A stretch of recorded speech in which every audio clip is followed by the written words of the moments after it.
첫 번째 시련, 마라의 쓴물. 출애굽기 15장 22절에서 27절 말씀입니다.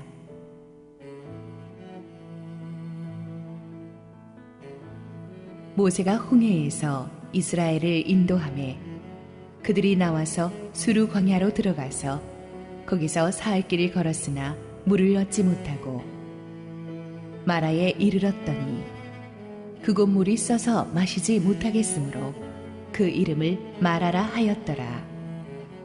백성이 모세에게 원망하여 이르되 우리가 무엇을 마실까 하매 모세가 여호와께 부르짖었더니 여호와께서 그에게 한 나무를 가리키시니 그가 물에 던지니 물이 달게 되었더라. 거기서 여호와께서 그들을 위하여 법도와 율례를 정하시고 그들을 시험하실세. 이르시되 너희가 너희 하나님 나 여호와의 말을 들어 순종하고 내가 보기에 의를 행하며 내 계명에 귀를 기울이며 내 모든 규례를 지키면 내가 애굽 사람에게 내린 모든 질병 중 하나도 너희에게 내리지 아니하리니 나는 너희를 치료하는 여호와임이라. 그들이 엘림에 이르니 거기에 물샘 12과 종려나무 70그루가 있는지라. 거기서 그들이 그 물 곁에 장막을 치니라. 할렐루야. 우리 하나님께 감사와 영광의 박수 올려드리겠습니다. 우리 함께 기도하시고 하나님 말씀 보겠습니다. 사랑하는 아버지, 은혜를 감사합니다. 우리네 인생길이 목마른 광야를 걸어가는 것 같은데 오늘 광야 같은 인생길을 지나는 우리에게 하나님의 은혜의 말씀을 부어 주옵소서. 부족하기 짝이 없는 종은 온전히 하나님 뒤에 숨기시옵소서. 예수님 이름으로 기도했습니다. 아멘. 홍해 바닷길을 이스라엘 백성들이 드디어 건넜습니다. 이스라엘 사람들이 이제 자신들의 옛 주인인 애굽과 영원히 결별하는 마지막 길이 되었습니다. 이제는 애굽 사람을 다시는 보지 못하고 애굽으로 돌아갈 수도 없게 되었습니다. 신약성경 고린도전서에서는 그래서 이 홍해 사건을 우리가 예수 믿고 세례받는 구원 사건의 상징으로 해석합니다. 세례란 우리의 옛사람이 십자가에서 완전히 죽었음을 선포하는 것입니다. 다시는 우리는 세상으로 되돌아가지 못하고 세상 권세의 지배를 받지 않게 되었습니다. 그래서 이스라엘 백성들이 홍해를 통과한 뒤에 가졌던 그 환희와 그 기쁨은 우리가 예수 십자가의 보혈로 구원받고 터뜨리는 기쁨과도 같습니다. 홍해를 건너고 나니까 하나님을 찬양하면서 그들이 굉장히 흥분했습니다. 덩실덩실 춤을 추면서 걷습니다. 하늘의 별이라도 딴 것 같습니다. 이제 바로 약속의 땅으로 가는 하이웨이가 쫙 열릴 것 같았습니다. 그런데 행군이 시작되면서 그들이 전혀 예측하지 못했던 상황이 펼쳐집니다. 22절 읽습니다. 모세가 홍해에서 이스라엘을 인도하며 그들이 나와서 수르 광야로 들어가서 거기서 사흘 길을 걸었으나 물을 얻지 못하고. 자, 여기서 나오는 수르 광야는 애굽과 가나안 중간지대에 펼쳐진 아주 광활한 이 광야지대입니다. 광야란 곳은 이 나무도 없고 그늘도 없는 곳입니다. 그래서 낮에는 불같이 덥고 밤에는 온도가 또 급강해서 추위에 덜덜 떨게 되는 극과 극의 고통이 있는 그런 곳입니다. 그래도 하나님께서 낮에는 불기둥으로 밤에는 불기둥으로 거대한 자연 난방기를 만들어서 그들을 얼어 죽지 않게는 해주셨고 또 낮에는 거대한 구름 기둥을 덮어서 그들이 그 열사병으로 죽지 않도록 그래도 기본적인 서늘한 그늘은 제공해 주셨습니다. 그래서 그들이 큰 어려움 없이 행군할 수가 있었는데 아마 행군 첫날은 홍해의 감격으로 기분이 좋아서 다들 희희낙낙했겠죠. 그런데 둘째 날 하루 종일 걸어가도 약속의 땅은 안 나타나고 끝없는 광야뿐이니까 다들 불안해지기 시작했습니다. 셋째 날도 마찬가지입니다. 그랬더니 혹시나 했더니 역시나 공포와 두려움에 사로잡혀서 다들 웅성웅성대기 시작합니다. 그들의 불안감과 공포에 불을 지핀 사건은 가지고 온 물이 다 떨어져 버린 일입니다. 그렇죠. 200만이 넘는 민족이 가축대와 함께 뜨거운 광야 위를 사흘 동안 오는데 물을 얼마나 많이 마셨겠어요. 애굽에서 가지고 나온 가죽 부대의 물이 다 바닥나 버리기 시작합니다. 우리가 살아가는 데 있어서 진짜 물이 중요하죠. 우리 몸에 3분의 1을 차지하고 있는 것이 물 아닙니까? 참고로 이 건강상식 하나 말씀드리면 기본적으로 하루에 2.5에서 4리터의 물은 마셔줘야 사람들이 기본적으로 살 수가 있다고 합니다. 밥은 며칠 굶어도 살 수 있지만 물은 하루라도 안 마시면 탈수 현상이 일어나서 건강한 사람도 쓰러져 죽을 수도 있을 정도로 물이 중요합니다. 그러니까 물은 얻지 못하고 라는 성경의 간단한 말이 이 뙤약볕 광야 속을 걸어가는 이스라엘 백성들에게는 생명이 왔다 갔다 하는 너무나 절실한 위기였던 거예요. 우리는 수돗물 틀고 막 정수기 틀고 그러면 물이 나오지만은 이 사람들은 그게 없단 말이에요. 구원받고 기쁨에 차서 펄펄 뛰던 초신자들에게도 이런 상황이 옵니다. 초신자들은 처음 예수님을 영접한 뒤엔 너무 좋아가지고 이제는 뭐 예수 믿었으니까 인생이 천국길이라고 생각합니다.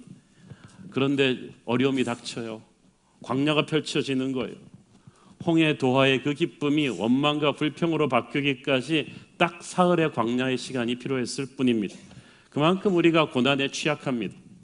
자, 그런데 우리가 여기서 숙지하고 넘어가야 될 사실은 이스라엘 사람들이 길을 잃어서 광야로 든 게 아니라는 사실이에요. 하나님의 인도하심으로 광야로 들어왔어요. 22절에 보니까 모세가 홍해에서 이스라엘을 인도했다고 돼 있죠. 하나님이 모세를 통해서 인도하신 거예요.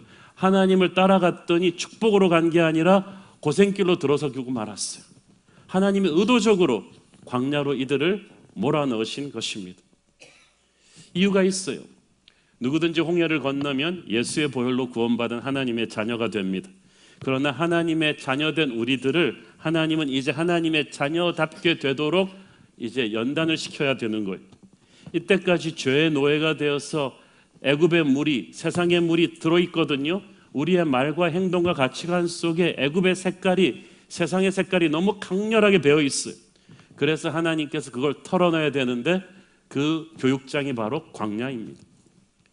새끼 사자 한 마리가 있었어요. 그런데 이 새끼 사자가 태어날 때부터 에어컨 잘 나오는 용인자연농원 같은 유리동물원에서 컸어요. 가만 앉아 있어도 사람들이 그냥 때마다 갖춰주는 좋은 먹이를 갖고 왕자처럼 컸습니다.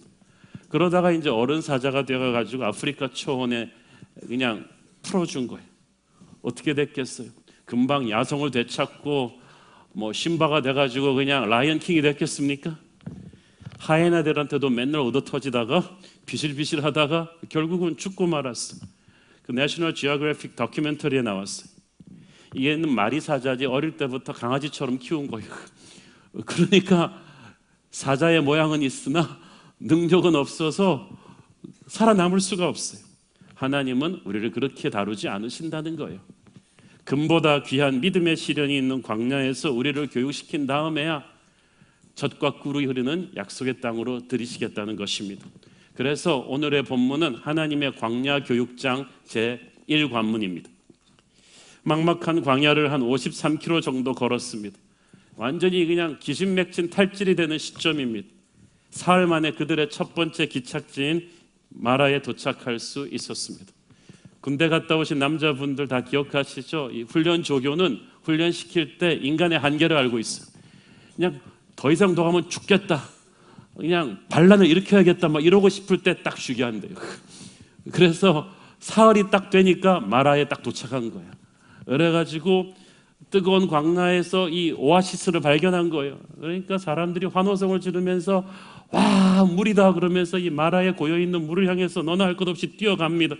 아 이제 살았다 싶었는데 전혀 예상치 못한 상황이 또 벌어집니다. 23절 마라에 이르렀더니 그곳 물이 써서 마시지 못하겠으므로 그 이름을 마라라 하였더라. 이럴 때는 제일 먼저 달려간 사람들이 손해죠. 제일 먼저 달라고 벌컥벌컥 들이켰는데 이게 썩은 물이 한 수백 명 썩은 물을 마시고 나서 그 다음 사람들은 안 마시기 시작했어요. 이게 썩은 물이구나. 물맛이 너무 써서 히브리어로 쓰다는 이름이 붙여졌습니다.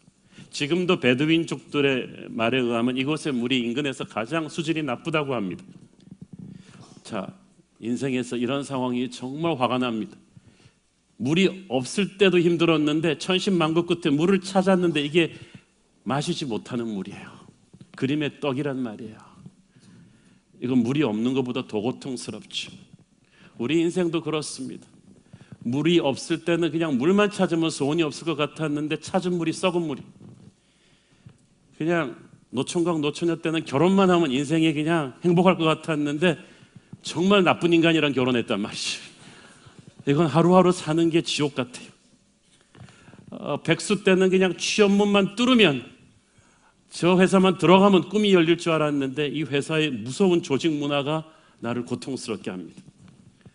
미국에 이민만 가면 자식들 잘 되고 화려하게 잘 살 줄 알았는데 이민 가서 자녀들이 미국의 나쁜 쪽으로만 물을 들어가지고 타락하는 케이스들을 많이 봤습니다. 한국에서 싸들고 간 돈으로 미국에서 어렵게 가게를 열었는데 그냥 불경기가 와서 그냥 확 망해버리는 분들도 봤습니다.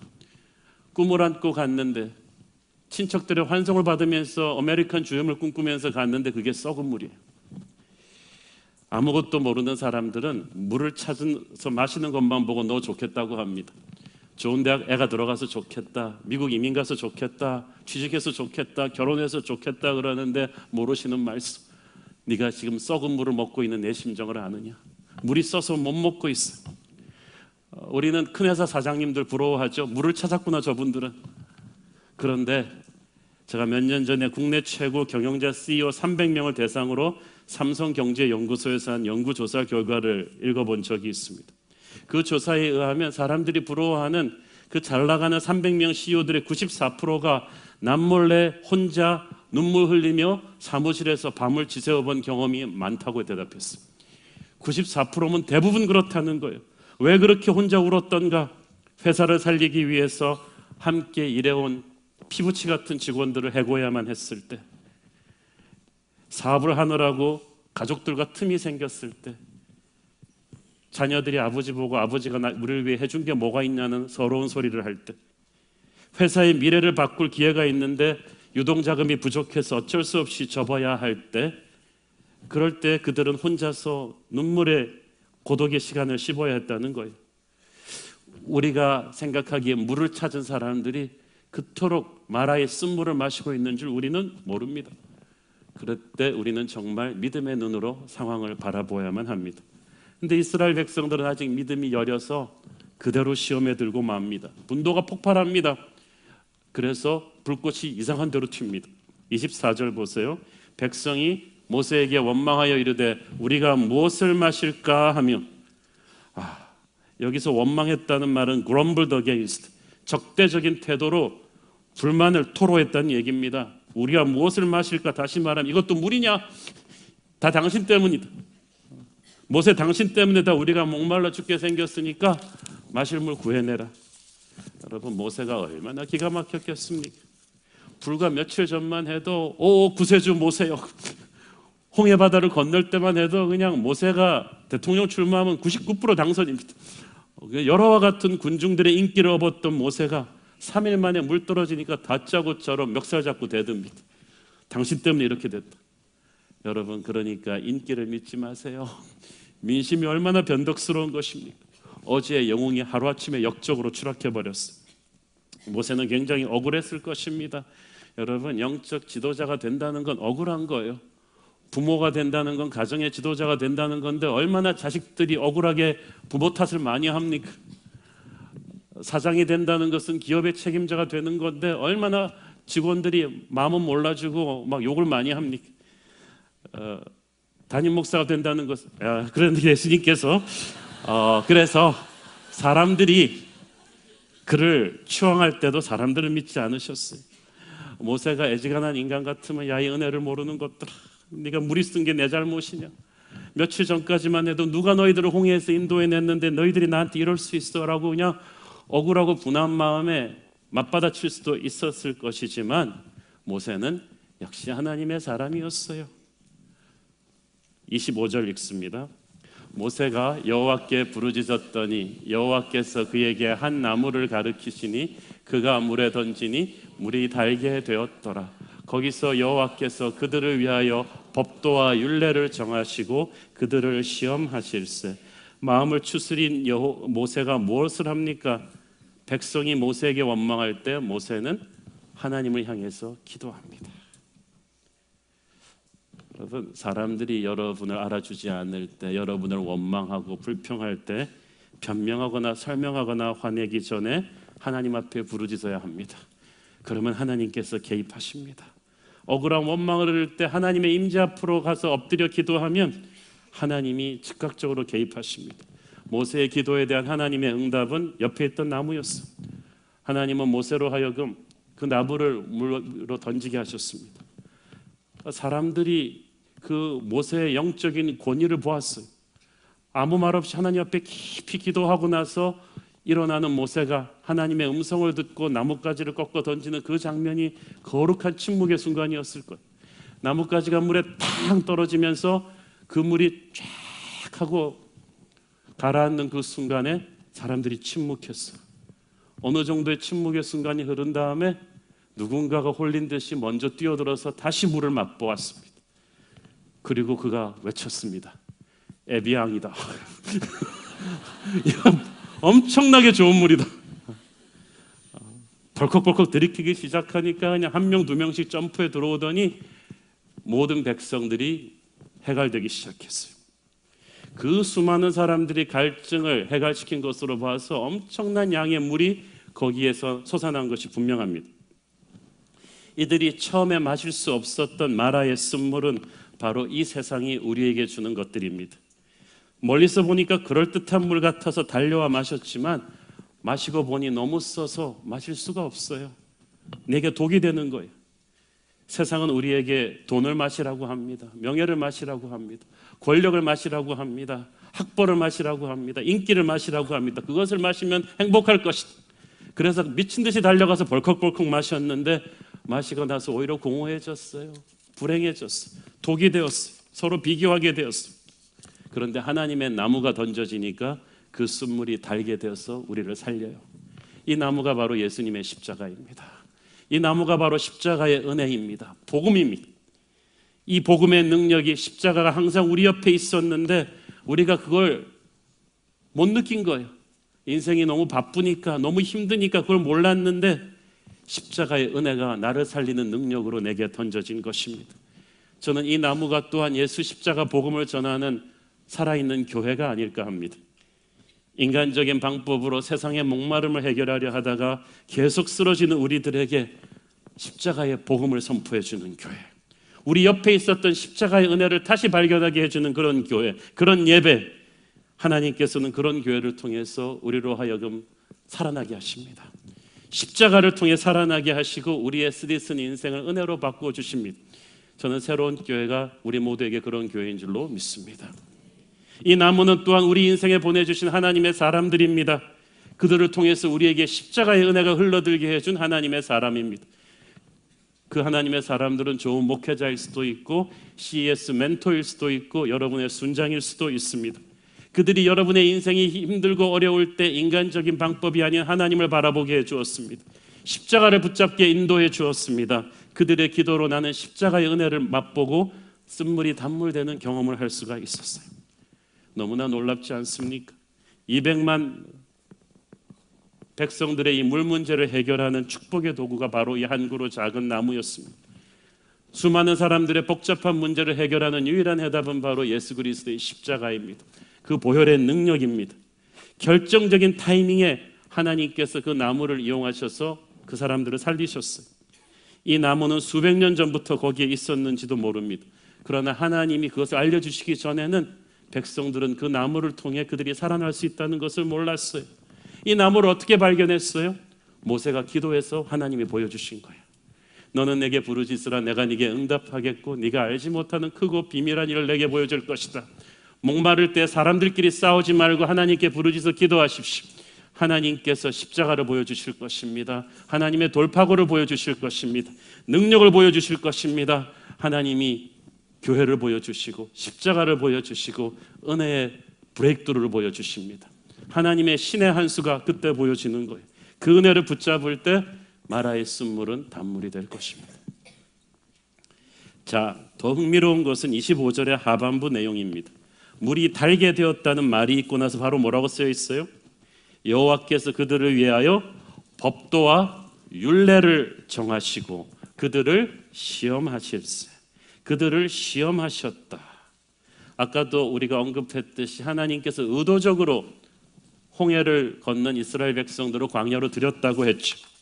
그렇다면 그들이 거기서 식수가 떨어져서 목말라 괴롭게 될 것도, 마라의 오아시스를 발견했는데 그 물이 쓴물이 되어서 그들을 괴롭게 할 것도, 그 쓴물을 하나님이 기도응답으로 단물로 바꾸는 그 모든 것도 하나님의 시나리오 속에 들어 있었겠죠. 그 모든 일 뒤에 이들을 시험하고자 하는 하나님의 의도가 있었다고 했습니다. 모든 좋은 드라마 시나리오나 이런 그 책 시나리오 뒤에는 작가의 의도가 있습니다. 기획 의도가 있는 거예요. 이 모든 사건들의 뒤에 있는 하나님의 기획 의도는 그들을 시험하고자 하는 것이었습니다. 마귀의 시험은 우리를 유혹하고 파멸시키는 것이지만 하나님의 시험은 우리를 하나님의 사람으로 업그레이드 시키기 위한 거룩한 연단입니다. 출애굽기 우리가 그거 배웠죠. 사람들이 홍해에서 나올 때, 출애굽할 때 여호와의 군대로 나왔다고 성경은 말합니다. 그렇죠? 자, 그때 이스라엘 백성들은 군대의 위용이 전혀 없었어요. 그냥 어제까지 해도 노예들이었던 민간인들이었는데 하나님은 군대로 보셨어요. 논산훈련소에 아이가 딱 들어갈 때 군대 갔다고 얘기하지만 걔는 사실 군대가 아닙니다. 그냥 머리 깎고 거기 가서 벙쪄 있는 애일 뿐이지 아직 군인이 아니에요. 논산훈련소의 그 혹독한 훈련을 견뎌내고 또 자대로 배치돼서 또 거기서 필요한 훈련을 견뎌내고 또 실전에서 당금질을 하고 나서 그는 진짜 솔저, 군인이라고 하는 거예요. 그때까지 군인의 모양은 있지만 능력은 없어요. 일주일 전까지만 해도 이스라엘 백성들은 애굽의 노예들이었어요. 그러니까 민간인으로서 완전히 그 가치관에 빠져 있는 거예요. 그들은 430년 동안 애굽 문명에 철저하게 젖어 있었어요. 애굽 문명이 어떤 문명입니까? 고대 인류의 역사는 농경 문화와 유목민 문화 두 가지로 나누어집니다. 애굽 문명은 이 농경 문화의 아주 전형적인 타입입니다. 농경 문화는 농사를 지어야 되기 때문에 땅이 중요합니다. 땅을 일군 다음에 사람들이 모여서 또 장사를 합니다. 정착 문화이기 때문에 소유에 집착합니다. 그런데 유목민 문화는 아니에요. 계속해서 이동해야 되기 때문에 소유를 간단하게 해야 돼요. 심플하게 해야 돼요. 농경 문화는 폐쇄적이에요. 농사를 짓고 도시를 만든 다음에는 국경선 긋고 성을 쌓은 다음에 외부인들이 못 들어오게 합니다. 외부인들은 우리의 소유를 약탈할 수 있는 침략자들로 규정합니다. 그러나 유목민은 아니에요. 천막을 치고 살면서 계속 이동하기 때문에 외부인들이 와서 조인해 주면 줄수록 더 좋아요. 외부인들이 정보를 주고 물자를 물어다 주고 이렇게 서로 교류하다 보면은 더 자기들이 유리하기 때문에 항상 유목민은 개방적이에요. 손님 접대를 잘해요. 농경 문화는 인간의 힘으로 자연을 극복합니다. 나일강을 파서 수로를 만들고 댐이나 저수지를 만들어서 물 관리하고 피라미드 만들고 바벨탑 만들고 인간의 능력으로 모든 어려움을 극복할 수 있다고 가르칩니다. 근데 유목민은 아니에요. 자연 앞에서 자기가 얼마나 무기력한 존재인가를 압니다. 그래서 유목민들은 항상 하늘의 별을 보고 계절의 흐름을 따라 맞춰서 생활하면서 신심이 깊습니다. 농경문화 사람들은 모여서 도시를 만드는데 유목민들은 다 광야로 흩어져요. 그래서 농경문화 사람들은 항상 유목민들을 한 수 아래 미개한 민족으로 무시했습니다. 그런데 보세요. 성경에 나오는 믿음의 사람들은 전부 다 유목민들이었습니다. 하나님은 농경문화, 좋은 도시문화, 우르의 도시문화에 사는 아브라함을 끌어내서 유목민으로 만들어서 믿음의 조상으로 시작합니다. 아브라함이 그랬고 이삭도 야곱도 다 유목민이었는데 그때 하나님의 음성을 듣고 예배를 배우고 부르심을 받았는데 요셉 때 그만 야곱 일족이 다 애굽으로 들어가서 400년 동안 애굽 살면서 유목민 마인드가 없어지고 애굽의 농경문화 마인드가 들어온 거예요. 그 인본주의 마인드가 딱 들어간 거예요. 그래서 하나님께서 그들을 애굽에서 탈출시키실 때 홍해에서 애굽 군대는 전멸시켰지만 그들 안에 있는 애굽은 아직 죽이지 못했어요. 그래서 광야에서 그 작업을 하시는 것입니다. 그들은 광야에서 자꾸 정착하려는 습관, 하나님의 음성을 듣기보다는 자꾸 자기 힘으로 뭔가 모아서 이렇게 소유하려는 그 습관, 하나님의 공급을 받는 것보다는 자기들끼리 재산 싸움하려는 그 습관, 하나님께 의지하기보다는 자꾸 자기 힘으로 어려움을 예측하고 극복하려는 습관, 하나님이 아닌 자기 능력과 인맥으로 어떻게 해보려는 그 애굽식 사고방식, 농경문화, 도시적, 인본주의적 사고방식이 깨져야 됐던 거예요. 그 훈련을 제일 먼저 받은 게 지도자 모세입니다. 모세 혼자 먼저 40년 광야 생활을 통해서 하나님이 애굽 왕자를 완전히 깨버렸잖아요. 아, 내 힘과 지식으로는 아무것도 안 되는구나. 이 훈련을 모세는 철저히 받았어요. 그래서 많은 경험으로 단련된 숙달된 조교가 된 거예요. 그래서 모세가 그걸 다 해봤기 때문에 이제 200만 데리고 광야로 딱 들어와서 이 사람들이 막 울부짖기 시작하니까 속으로 그랬을 거야. 이제 니들은 다 죽었어. 지금부터 시작이야. 광야에서 그들은 자신의 연약함을 처절하게 느껴야만 했습니다. 하나님이 거기서 그들을 시험하셨다고 했어요. 모든 훈련의 시작은 시험이에요. 군대 훈련의 시작은 뭡니까? 체력 테스트예요. 말이죠. 체력 테스트지 반쯤 죽여놓는 것입니다. 그래서 동네 헬스클럽에서 이거 좀 들었다고 강하다고 생각하는 모든 철없는 도련님들의 자존심을 다 깨놓는 데가 군대 체력 훈련입니다. 그래서 그냥 코에 단내가 나면서 몸이 파김치가 되고 나면 다들 여기는 어디? 나는 누구? 이러면서 막 정신이 없어지는 거예요. 하나님의 훈련의 첫 번째 단추가 그거예요. 우리를 한계 상황으로 몰고 가서 바닥을 치게 합니다. 인간 본성이 다 나옵니다. 3일 만에 그냥 그 자신만만하던 이스라엘 사람들이 불평불만의 민족으로 바뀌어버려요. 물이 얼마나 중요한 기본적 생존 요소예요. 우리가 기본적인 필요가 흔들릴 때 사람들이 본성이 나와요. 바로 그리고 그때가 하나님의 훈련의 시작입니다. 오늘 교회에서 여러분 이렇게 다 점잖게 넥타이 메고 앉아 계실 때는 다 좋은 신앙인 같아요. 여러분 지금 다 포미 목사님 같았어요. 그런데 진짜 신앙은 아멘 다음에 중요한 거예요. 평온할 때 드러나는 게 아니라 아까 우리 찬양했죠. 평안히 길을 갈 땐 보이지 않아요. 지치고 낭망하여 쓰러질 때 그때 하나님이 보입니다. 그때 누가 진짜 믿는 자인지를 알 수가 있어요. 하나님은 광야의 목마름 속에서 하나님만을 붙잡는 훈련을 시키십니다. 전에 애굽에 있을 때 이스라엘 사람들은 물 걱정해 본 적이 없어요.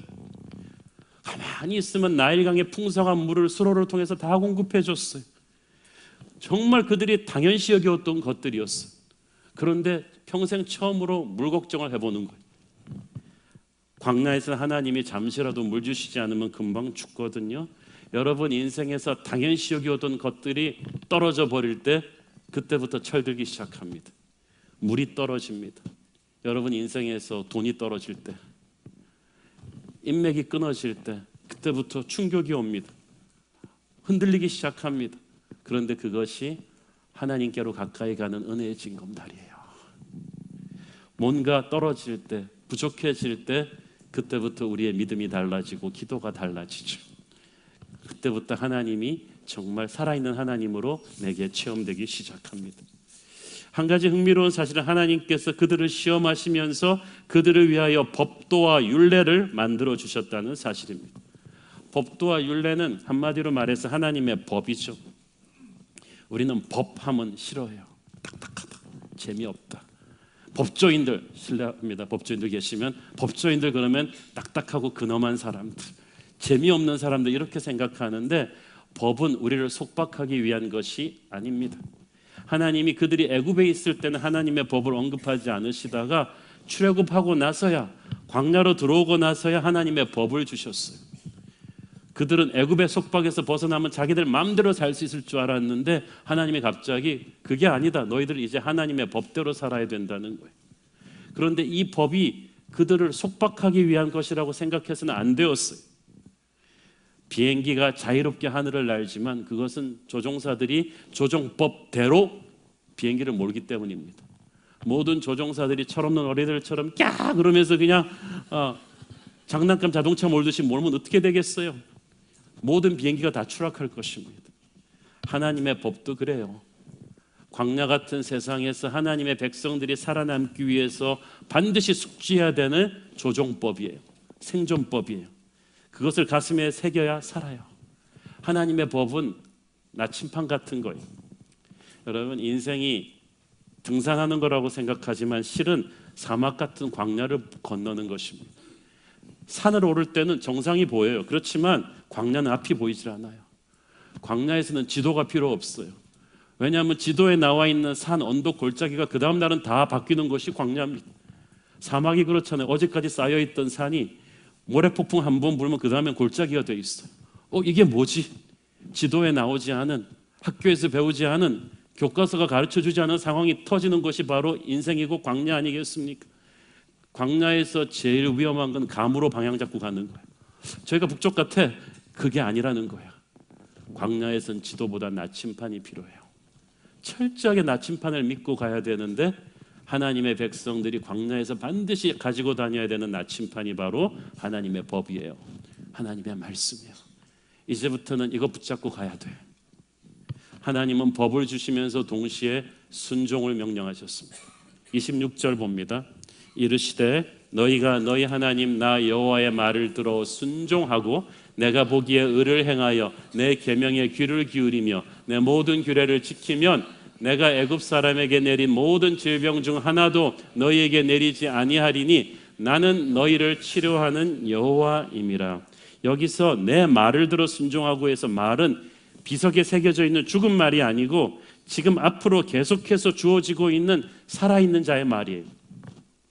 하나님께서 이스라엘 백성들에게 광야를 여행할 나침판과 같은 하나님의 법만 주신 것이 아니라 불안해서 안 되겠다. 내가 너와 동행할 것이다. 내가 너와 동행하면서 계속 너에게 얘기해 줄게. 그러니까 너는 나의 말을 계속 들어서 순종해야 돼. 그래야 사는 거야. 하나님은 자기 자신을 주신 거예요. 인격적인 관계를 원하시는 것입니다. 화려한 애굽에서는 그들은 지방방송이 많아가지고 하나님의 음성을 들을 수가 없었어요. 그러나 조용한 광야에서는 하나님에게 집중할 수가 있었어요. 하나님께서는 그래서 광야에서 큐티를 가르치십니다. 하나님 음성 듣는 걸 가르치세요. 변화무쌍한 매일매일의 삶에서 어떻게 적응할 수 있을지 너희들은 미래를 예측할 필요 없다. 내가 너와 동행할 것이다. 내게 계속해서 나의 말에 귀를 기울이고 순종하라. 그러면 너희는 살 것이다. 이 말을 지금 해주는 이유가 있어요. 방금 이스라엘 사람들은 마라의 쓴물 앞에서 망연자실해서 있는데 모세가 하나님 말씀에 순종함으로써 나뭇가지를 던짐으로써 쓴물이 단물되는 기적을 목격했어요. 하나님께서 봐라, 이것이 샘플이다. 앞으로도 너희들이 만나는 어떤 쓴물도 너희들이 내 말을 들으면 단물이 될 것이다. 살아날 것이다. 그러니까 어떤 예기치 못한 상황을 만나도 불평하지 마라, 패닉하지 마라. 너의 옆에 내가 있다. 내게 기도해라. 나의 음성을 들어라. 순종하라. 그러면 마라의 기적을 체험할 것이다. 하나님께서 마라의 쓴물을 달게 하신 것은 물을 치료하신 거예요. 하나님은 자신이 치료하는 하나님이라고 하십니다. 너희를 치료하는 여호와 라파다. 우리의 광야길은 계속될 것이고 우리의 목마름은 계속될 것이고 우리의 앞에 물이라고 나타나는 것이 실은 쓴물일 경우가 대부분일 것입니다. 그럴 때마다 하나님은 그 쓴물을 달게 하는 능력의 하나님이십니다. 그는 우리의 병든 몸을 치료하시는 분이시며 병든 관계를 치료하는 분이시며 병든 생각과 병든 마음까지도 치료하는 분이신 줄을 믿습니다. 단물이 생각했던 것이 쓴물이 되는 이 고통의 마라의 경험 속에서 산다는 것은 끊임없는 문제의 연속이지만 하나님께서 순간순간 그 쓴물을 단물되게 하는 기적을 우리에게 주실 것입니다. 문제는 계속 우리를 덮치지만 그 어떤 문제도 넘어설 수 있는 은혜가 우리에게 주어질 거라는 거예요. 조건은 딱 하나, 너 자신을 의지하지 마라. 애굽 방식으로 회의하지 마라. 자연을 정복하려고 하지 말고 나를 의지해라. 내게 기도해라. 그러면 내가 살 길을 열어줄 것이다. 말씀을 순종해야 진짜 하나님의 백성이고 진짜 하나님의 백성만이 하나님의 치료의 기적을 체험할 것입니다. 이 레슨을 하나님이 지금 가르쳐 주시는 거예요. 자, 하나님이 어떤 말씀을 주시는가도 중요하지만 언제 주시는가가 중요합니다. 타이밍이 중요하거든요. 하나님이 하나님의 법을 이스라엘 백성에게 주시고 순종의 명령을 주시는 이 타이밍이 바로 지금인 게 놀랍지 않습니까? 출애굽하기 전에 했으면 지금 홍해를 건널지도 안 건널지도 모르는 두려움했던 그 사람들이 잘 들렸을까요? 안 들려요. 홍해 건너고 나서 그 직후에 줬으면 하나님이 하나님의 법 주고 말씀 순종하는 거 가르쳐줘도 너무 기뻤고 펄펄 뛰느라고 귀뚱으로 들었을 거예요. 아, 예, 그러면서 그냥 넘겼을 거란 말이에요. 그런데 홍해를 건너고 나서 며칠 동안 광야 생활을 하면서 죽을 고생하면서 불평불만이 극에 달했을 때, 게다가 간신히 찾은 물이 쓴물이 되는 그 고통을 만나면서 그냥 자기들 본성 다 튀어나왔을 때, 그러다가 모세의 기도로 나뭇가지가 던져져서 쓴물이 달게 되는 기적을 체험한 바로 그 직후에 이 말씀이 나왔습니다. 바로 그때 하나님의 법을 알려주셨고 바로 그때 하나님을 순종하라는 말씀을 주셨습니다. 하나님은 정말 놀라운 선생님이십니다. 가장 확실한 집중력은요, 고난입니다. 헝그리하지 않은 사람에게 헝그리 정신을 가르쳐 줄 수가 없어요. 실패해보지 않은 사람에게 실패를 극복하는 법을 가르쳐 줄 수가 없어요. 그래서 진짜 공부에 집중하는 학생들은요, 현실에서 절망의 벽에 부딪혀 본 사람들이에요. 오래전에 한두 번 이상 이 사업에 실패한 이 중소기업 또는 작은 식당 사장님들을 모아서 새 출발을 하는 그 CEO 갱생 프로그램의 TV 다큐멘터리 본 적이 있습니다. 말이 CEO지 동네 치킨 가게 사장님부터 다 포함해가지고 한두 번은 그냥 오지게 망해본 적이 있는 분들이. 그 스케줄이 터프하더라고요. 아침 일찍 깨워가지고 등산 시작해서 하루 종일 전문가들의 강의를 듣고 워크숍을 하는 강도 높은 일정이에요. 그런데 거기서 그분들한테 주는 코드가 중요해요. 실패를 극복하고 일어날 수 있는 중요한 코드 중에 하나는 결코 남을 원망하지 마십시오. 결코 남을 원망하지 말고 부정적인 말을 하지 말고 이제 마음을 겸손하게 하고 모든 사람에게 배우겠다는 마음을 가지십시오. 이걸 계속 열창하게 해요. 평균 나이가 40, 50대 정도 되는 이 중년 아저씨들이 정말 소화하기 쉽지 않은 굉장히 터프한 일정인데 한 명도 뒤처지는 사람 없어요. 다들 눈에 불꽃이 그냥 바글바글해요. 그들은 모두 사업을 한 번씩, 두 번씩 망해본 경험이 있습니다. 피눈물을 흘려봤기 때문에 겸손하고 간절합니다. 말과 행동에 거품이 빠져버렸고 때로는 자기보다 젊은 강사들의 강의를 스펀지가 물을 흡수하듯이 메모하면서 들었어. 수업 중 조는 사람 없어요. 딴짓하는 사람 없어요. 하루에도 몇 번씩 다 같이 일어서서 주먹을 쥐고 나는 살 수 있다. 나는 할 수 있다. 나는 다시 살아서 내 가족을 살릴 것이다. 이걸 외치는데 어떤 중년 사장님들은 그냥 눈에서 눈물이 쫙쫙 흘러내려요. 실패와 좌절이 그들의 마음밭을 겸손하게 한 거예요. 최고의 학생들로 만들어 놓은 것입니다. 아마 하나님께서도 이런 이유로 바로 이 타이밍에 마라의 쓴물이 단물되는 이 기적의 현장에서 이스라엘의 첫 번째 레슨을 시작하신 것이 아니겠습니까? 목마름의 고통이 극에 달해서 집중력이 확실하게 되는 그 타이밍에 하나님의 원포인트 레슨이 내려옵니다. 그것을 제대로 흡수했으면 그들은 광야를 빠른 시간 내에 극복해서 약속의 땅으로 진입했을 거예요. 지금 마라의 쓴물의 현장에 인생이 내려와 있는 분이 계시다면 오늘 일어나기를 바랍니다. 하나님께서 여러분에게 말씀하고 계세요. 여러분 생각에는 최악의 순간이지만 하나님 보시기에는 최고의 순간으로 갈 수 있는 터닝 포인트가 바로 지금인 줄을 믿습니다. 지금처럼 여러분이 겸손하고 지금처럼 여러분의 마음이 겸손하고 열려있는 때가 없거든요. 이때 하나님의 은혜로 살아나십시오. 기도로 살아나십시오. 십자가 보혈로 살아나십시오. 오늘의 메시지는 여러분을 위한 것입니다. 왜냐하면 마라 뒤에는 엘림의 축복이 옵니다.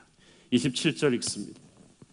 그들이 엘림에 이르니 거기에 물샘 10돌과 종려나무 70그루가 있는지라 거기서 그들이 그 물 곁에 장막을 치니라. 마라를 떠나서 남쪽으로 한 10km, 이건 반나절 거리도 안 되는데 딱 와보니까 엘림이 있어요. 엘림은 마라와는 차원이 다른 거대한 오아시스입니다. 이름 뜻부터 벌써 큰 나무, 능력 있는 자 그런 뜻이에요. 12개의 샘과 70그루의 큰 종려나무가 있는 거대한 오아시스로 이때는 골짜기로 그냥 시냇물이 넘쳐 흐르는 곳이고 숲이 무성하고 비옥한 토지에 여러 종류의 과일이 있는 그런 곳입니다. 크고 맑고 시원한 물샘이 곳곳에 있어서 200만 이스라엘 백성이 충분히 들어가서 안식할 수 있는 곳이었어요. 물샘 12개는 이스라엘 12지파가 하나씩 잡으면 되겠죠. 종려나무 70그루는 이스라엘 70장로의 부족들이 하나씩 헤드스테이션으로 모이면 되겠죠. 그러니까 엘림은 이스라엘 전체를 위해서 하나님이 예비하신 기가 막힌 맞춤형 안식처, 그들만을 위한 초대형 고속도로 휴게소였던 거예요. 이런 풍성한 엘림이 마라에서 불과 10km만 가면 있었다. 그런데 우리에게는 엘림이 보이지 않아요. 마라의 쓴물만 보여. 불신앙은 근시안적입니다. 당장의 고통만 보여요. 그래서 그냥 입에서 나오는 게 원망과 불평밖에 없습니다. 이 마라의 시험을 통과하고 나면 얼마 가지 않아 엘림이 기다리고 있는데 그걸 못 참고 지도자 멱살 잡고 여기서 너 죽고 나 죽자, 네가 너 때문에 나 죽게 생겼다 라는 경솔한 말로 자기의 앞길을 닫아버리는 거야. 시험을 믿음으로 직면하면 시험을 통과하는 과정에서 여러분은 십자가의 은혜를 체험할 거예요.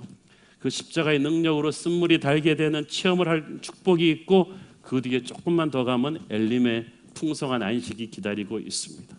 그러니까 여러분 믿음을 가지고 이 불같은 고난의 시간을 잘 인내하기를 축원합니다.